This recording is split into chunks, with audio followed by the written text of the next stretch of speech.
সন্তানটা চলে আসে, ঠিক মতন ঘুমাইতে পারে না, ঠিক মতন খাইতে পারে না, ঠিক মতন কাজকর্ম করতে পারে না। আল্লাহর ওই গোলাম বলে, ও বিবি, কি হয়ে গেল? সকালের খাবার কেন খাও না? কি হয়ে গেল? তুমি সকালের খাবার খাও না? আল্লাহর ওই বান্দি ডেকে বলে, স্বামী আমার, কেন খাই না আপনি কি জানেন না? খাবারের প্লেটটা নিয়ে যখন বসে যাই, এমন সময় আমার পেটের মধ্যে নাড়াচাড়া শুরু হয়ে যায়, আমি আর খাইতে পারি না। তখন আমি খাবারের প্লেটটাকে রেখে দরওয়াজার সামনে দাঁড়ায় চোখের পানি ফালায়া ফিনায়া ফিনায়া কান্না করে। শাশুড়ি মা জিজ্ঞাসা করে, বৌমা, কেন তুমি চোখের পানি ফালায়া কান্না করো? এবার বৌমা কিছুই বলতে চাই না।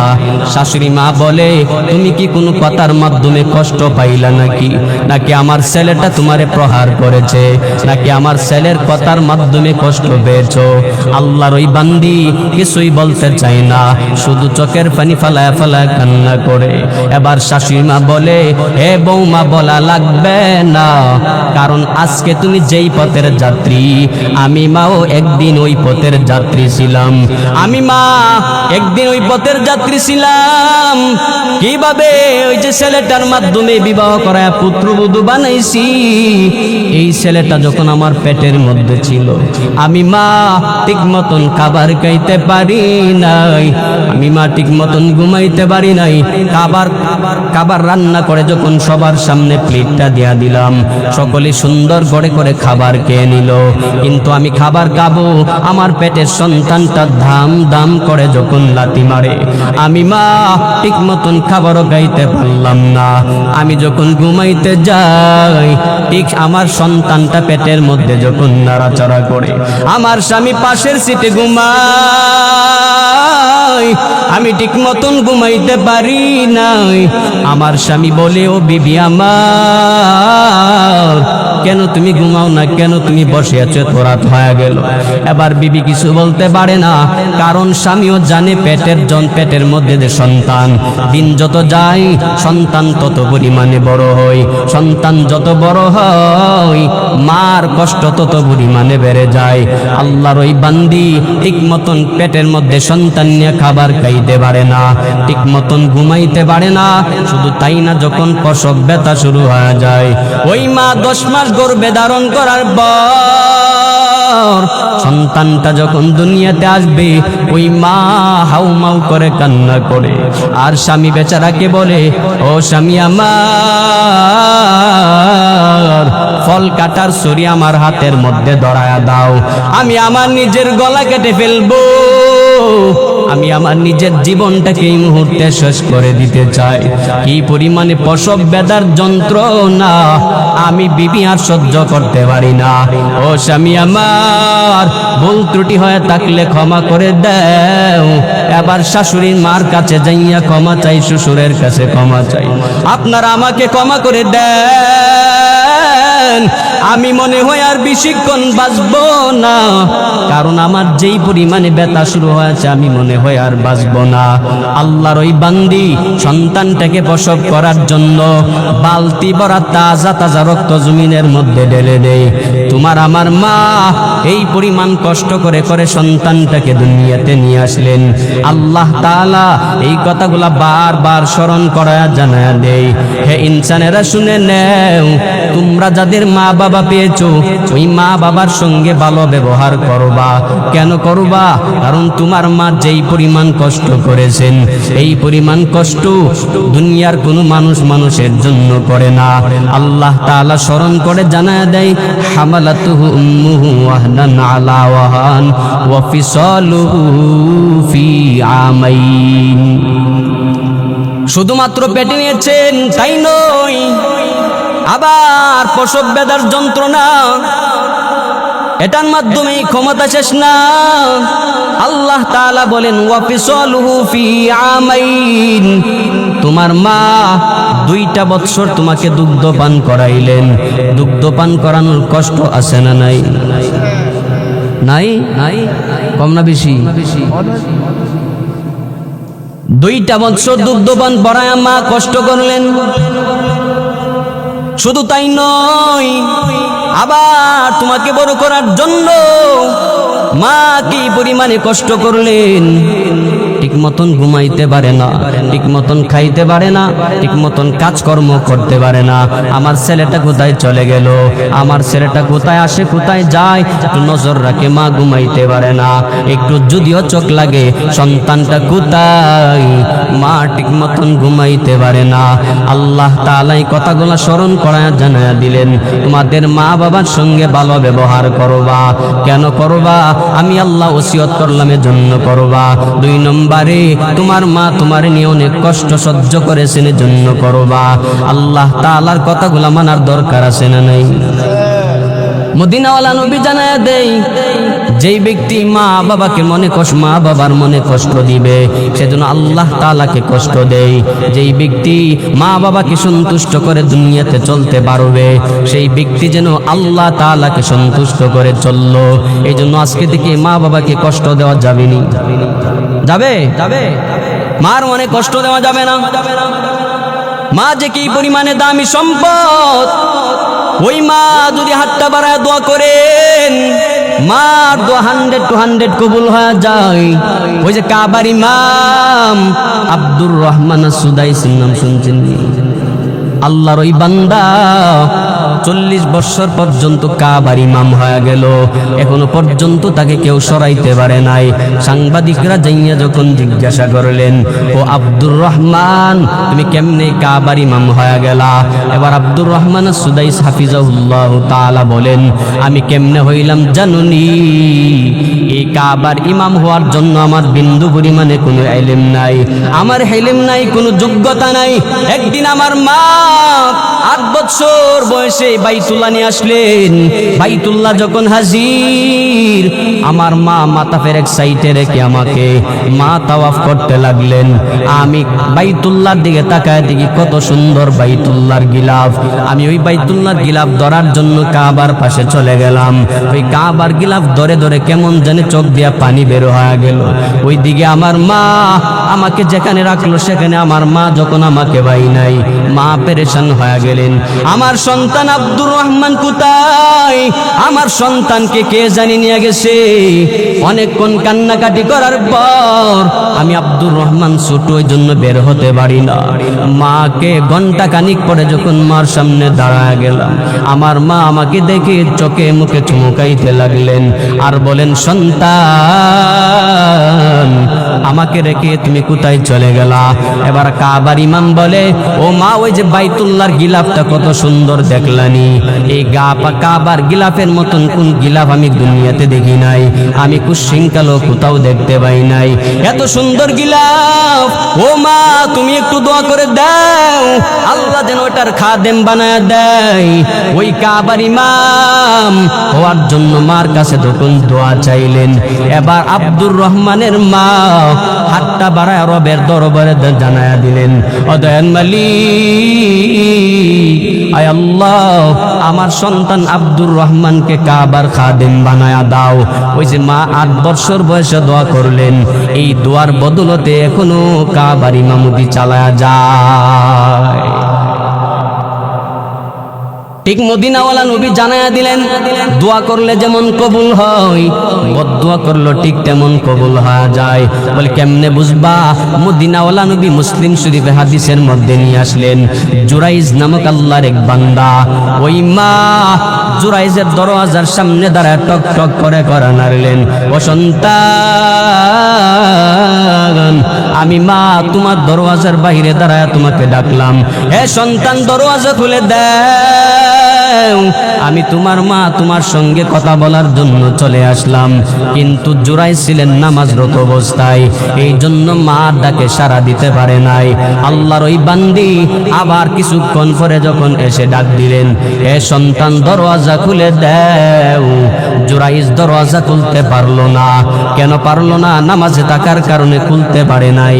আল্লাহর বান্দি চলে যায়, তৃতীয়বার আসে, আবার কিছুক্ষণ পরে আবার ডাকলেন, হে সন্তান দরওয়াজা খুলো।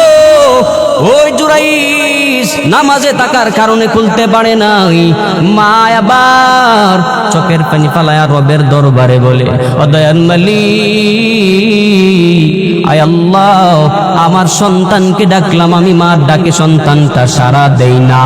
ও আল্লাহ, এই সন্তানটাকে বেশ্যা নারীর চেহারা না দেখায় মৃত্যু দিবা না। মা এই কথাটা বলতে দেরি হয়ে গেল, আল্লাহর দরবারে কবুল হইতে দেরি হয় না। কয়েক মাস যাওয়ার পরে এক বেশ্যা নারী জুরাইজের সামনে এসে দাঁড়ায় গেলেন। হে জুরাইজ, তোমার সন্তানটা আমার পেটের মধ্যে বড় হতে লাগলেন। বলে, কেমনে হইল? তোমার সঙ্গে তো আমি কোনোদিন রাত্র কাটাই নাই, তোমার কাছেও তো আমি কোনোদিন যাই নাই, তোমার কি আমি কোনোদিন কুশৃঙ্খলা এই শহরের মধ্যে দেখি নাই, তাহলে আমার বাচ্চা তোমার পেটে কেমনে চলে গেল? আল্লাহর ওই বান্দি বলে, না না, এটা তোমার সন্তান। গ্রামের মানুষ সবাই জেনে গেছে জুরাইজের সন্তান ওই মহিলার পেটে হাজির। এবার সবাই কেঁপে গেল, সকলেই মিলে জুরাইজের খামরাটাকে ভেঙে দিলেন, জুরাইজের উপরে আক্রমণ শুরু করলেন। এবার সবাই যখন আক্রমণ করে, জুরাইজ আল্লাহর বান্দাটা জানায়া দিলেন, তোমরা কেন মারো, কেন আমার ঘর বাড়ি ভেঙে দিল, আমার একটু জানায়া দাও। এলাকাবাসী বলে, তোমার এতদিন পীর সাহেব মনে করতাম, এতদিন পর্যন্ত তোমারে বুজুর্গ মনে করতাম, তোমারে আল্লাহর ওলি মনে করতাম, কিন্তু তোমার মতো বড় শয়তান এই শহরের মধ্যে নাই। এবার জুরাইজ বলে, কি হয়েছে বলো। এলাকাবাসী জানায়া দিল, ওই মহিলার গর্ভে তোমার সন্তান। জুরাইজ বলে, রবের কসম, এই মহিলার পেটে আমার সন্তান হতেই পারে না। তাহলে মহিলা কি মিথ্যা বলল নাকি? বলে, হ্যাঁ হ্যাঁ, মহিলা তো মিথ্যা বলেছেন। বলে, কেমনে প্রমাণ করবা? আল্লাহর বান্দা জুরাইজ বলেন, আমাকে সময় দাও, এই সন্তানটা যখন দুনিয়ার মধ্যে চলে আসবে, এই দুধের বাচ্চাটাকে আমি আমার সামনে হাজির করবা। দুধের বাচ্চা কথা বলতে পারিনি, পারে পারে। জুরাইজ বলেন, বাচ্চাটাকে নিয়ে আসবা, আমি বলবো তোমার বাবাকে প্রশ্ন করার সাথে সাথে বান্দা জবাব দেবে। সকলে বলল, ঠিক আছে, এতদিন যাকে ওলি বলে মানলাম চিনলাম, একটু সময় দেওয়া দরকার। সকলে মিলে একটু সুযোগ দিলেন। বাচ্চা যখন দুনিয়াতে আসবে, দুধের বাচ্চাটা নিয়ে জুরাইজের সামনে হাজির হওয়া যাবে। ঠিক তাই করলেন। কয়েকদিন পরে জুরাইজের সামনে যখন এসে দাঁড়ায় গেলেন, জুরাইজ আল্লাহর ওলি ডেকে বলে, রে সন্তান, তুমি বলো না তোমার বাবাকে। দুধের বাচ্চা, কেউ বলেছেন 7 দিন, কেউ বলেছেন 10 দিন। ওই ছোট্ট বাচ্চা বলে, আমার বাবা আপনি নয়, আমার বাবা তুমুক রাকাল। ওই রাকাল আমার মার সঙ্গে জেনা করেছেন, জেনার বদলেতে আমি পেটে আসলাম, আপনি আমার বাবা হতে পারেন না, আমার বাবা উমুক রাকাল। বলেন, ঘটনা বুঝে থাকলে জুরাইজ কি আসলে জেনা করছিল? এমন ঘটনা কেন ঘটল? মা বদুয়া দিয়েছেন, দেরি হয় নাই। জীবনের মূল কষ্ট মায়ের প্রসব বেদনা, 7 আসমান 7 জমিন তখন মায়েরই মাতায়। জীবনের মূল কষ্ট মায়ের প্রসব বেদনা, 7 আসমান 7 জমিন তখন মায়েরই মাতায়। এমন মাকে কেমনে আজি, এমন মাকে কেমনে আজি যাব আমি ভুলিয়া। ও আমার প্রাণের মা, মা ঘুমা, কোথায় গেলে মোর চারিয়া। জনম দুঃখী ইয়াতিমামি, চাই না কেহ ফিরিয়া। আমি যখন ছিলাম আমার মায়েরই উদরে, চলা ফিরা করতেন যে মাই কত কষ্ট করে। আমার সুন্দর মুখ দেখে আমার সুন্দর মুখ দেখে বেতা যাই যে হাসায়া ও আমার প্রাণের মা ঘুমা কোথায় গেলে মুর চারিয়া জনম দুঃখী ইয়াতিমামি চাই না কেহ ফিরিয়া মার জন্য যে সন্তান চোখের পানি ফালায় কাঁদে ওই সন্তানের ভিতরে মার মহাব্বত কম না বেশি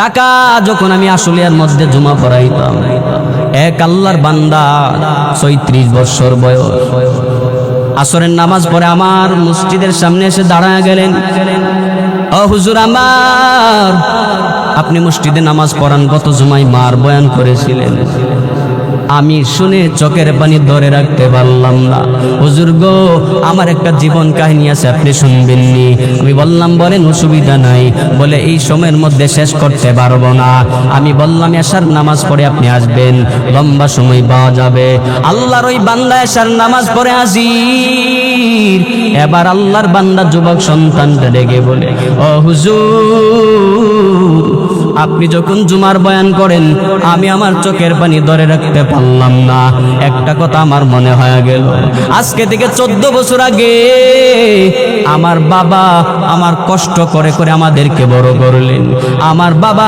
ঠিক মতন 3 বেলা খাবার খাইতে পারতো না আমার একটা বড় ভাই ছিল ওই ভাই মাঝে মাঝে রিস্কা নিয়ে আমাদেরকে খাবারের ব্যবস্থা করতো আমার মা খাইতে পারে না আমার বাবা খাইতে পারে নাই আমি তখন চোখের পানি ফালায় ফালায় কান্না করতাম আমার বাড়ির পাশে কত মানুষ ওরা ভালো ভালো খাবার খায় ওদের খাবারের গ্রান আমাদের বাড়ির মধ্যে যখন আসে আমাদের চোখের পানি টপ টপ করে বয়ে পড়ে আর কিছুই করার থাকে না ও হুজুর একদিন আমার বাবা বলে সন্তান তুমি বিদেশে যাবে আমাদের জমি বিক্রি করে তোমাকে বিদেশের জমিনে পাঠাবো বিদেশ যাওয়ার পরে তুমি টাকা রোজগার করবা আবার জমি কিনে নিব জমি বিক্রি করে করে তোমাকে বিদেশের জমিনে পাঠাবো আল্লাহর ওই বান্দাটাকে বিদেশের জমিনে যখন জায়গা বিক্রি করে পাঠায়া দিল ও হুজুর আমার আসে না এমন মাত ভক্ত সন্তান নাই কত আল্লাহর বান্দারা মাঝে মাঝে ফোন দিয়ে বলে আমার মা নাই আমার বাবা নাই হুজুর আমার মার জন্য দোয়া করবেন বাবার জন্য দোয়া করবেন এজন্য রাসূলুল্লাহ সাল্লাল্লাহু আলাইহি সাল্লাম বলেন ওমা জান্নাতুকা ওয়া নারুকা তোমার মা তোমার জন্য জান্নাত তোমার বাবা তোমার জন্য জান্নাত তোমার মা কখন জান্নাত কখন জাহান্নাম রাসূলুল্লাহ সাল্লাল্লাহু আলাইহি সাল্লামকে সাহাবায়ে কেরাম প্রশ্ন করলেন ইয়া রাসূলুল্লাহ আমার মা আমার জন্য জান্নাত কথাটা বুঝলাম কিন্তু আবার বললেন আমার মা আমার জন্য জাহান্নাম এটা তো বুঝলাম না রাসূল বলেন তোমার মা যদি তোমার প্রতি খুশি থাকে তাহলে আল্লাহ খুশি হয়ে তোমাকে জান্নাতের মালিক বানাবে আর যদি ওই মা তোমার প্রতি অসন্তুষ্ট হয়ে যায় আল্লাহ অসন্তুষ্ট হয়ে যাবে বিনিময় তুমি জাহান্নামী হয়ে যাবে রাসূল বলেন মা খুশি তো সব খুশি মা খুশি তো আল্লাহ খুশি মা খুশি আল্লাহ খুশি যদি আল্লাহ খুশি হয়ে যায় মরার পরে জান্নাতি হয়ে যাবেন আর মা খুশি হবে না তো আল্লাহ খুশি হবে না